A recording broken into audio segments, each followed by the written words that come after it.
toplumumuz kalmış. Yani orada Araman'dan gelirler ya. Bir kolay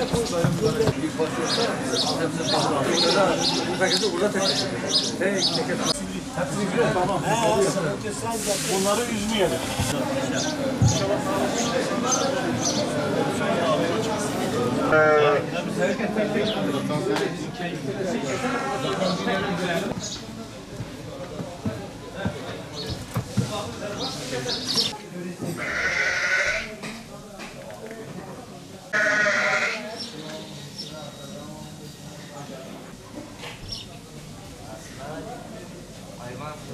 Umut Kervanı İnsani Yardım Vakfı olarak İsmail Baygili'den almış olduğumuz vekalet doğrultusunda vacip kurbanını deprem bölgesi Malatya'da kesiyoruz. Vekaleti verdim. Allahu Ekber, Allahu Ekber, La ilahe illallah, Allahu Ekber, Allahu Ekber, İHA Ebrar olarak Hacı Filiz Doğan'dan aldığımız vekalet doğrultusunda deprem bölgesi Malatya'da kurbanını kesiyoruz. Vekaleti verdim. aldım, kabul ettim. Allahu Ekber, Allahu Ekber, La ilahe illallah, Allahu Ekber, Allahu Ekber ve lillahi'l hamd.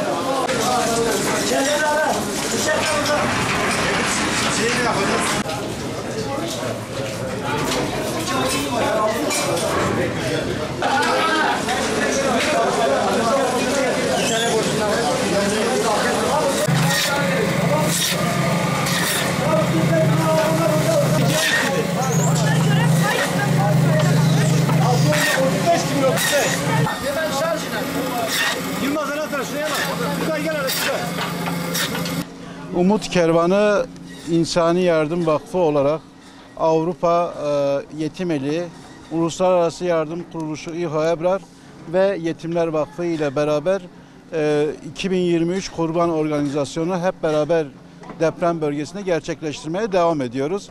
Deprem bölgelerindeki hayırseverlerimizin bize bağışlamış olduğu kurban vekaletlerini kestikten sonra da etlerin de ihtiyaç sahibi olan depremzede kardeşlerimize ulaştırmaya devam ediyoruz.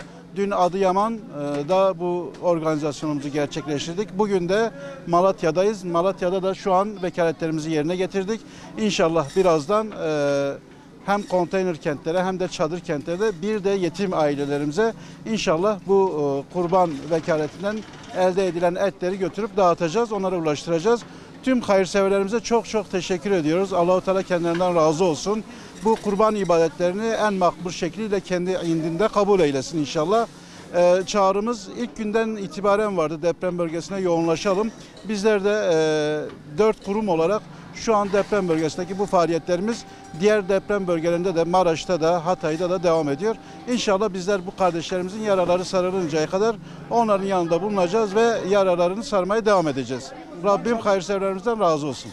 Kurban çalışmamız 3. güne kadar kesimlerimiz devam edecek. İnşallah 4. gün ve akabindeki diğer günlerde de bu kurban eti dağıtımlarımız devam edecek. İnşallah ulaştıracağız biz.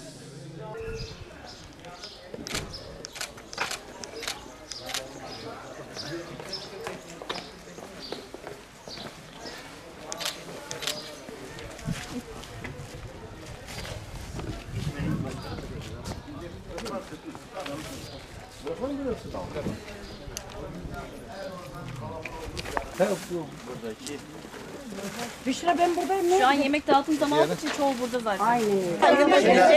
Numara sırasını diyorum. Nasıl bir başım? Gel babacığım.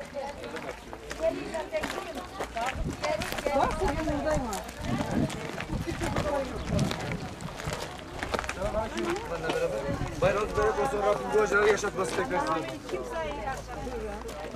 Sağ olasın. Sizin de bayramınız mübarek olsun abim. Bayramınız mübarek olsun. Sağ olasın abim. Allah razı olsun. Abi gel. Sağ olun abim. Bayramınız mübarek olsun. Sağ ol. İyisiniz. Şeker vereyim mi? Şeker alırım. Bayram şekeri alırım sizin. Sağ olun. Afiyet olsun. Duacı olun bizlere, yeterli işlem. Allah kabul etsin. Sağ olun. Size bayram mübarek olsun. Abi buyurun. Allah razı olsun. Allah kabul etsin. Yetimler Vakfı'ndan geliyoruz. Bayram mübarek olsun. Allah bir daha yaşatmasın da inşallah. Allah razı olsun. Sağ olun. Hayırlı bayramlar. Yetimler Vakfı'ndan geliyoruz. Bayram mübarek olsun. Allah bize yaşatmasın. Daha yatamıyorum. Evet. Yani depemize vuruyor. Diyor. Evin içi harika gibi banyo tuvalet Az falan. hasar olunca Biz panik ataktan giremiyoruz. Yani, ya affedersin Bizim de merkezimiz İstanbul'da ama biz Türkiye'nin hemen her tarafında bizim şeyimiz var. Kervan değil mi? Biliyorum.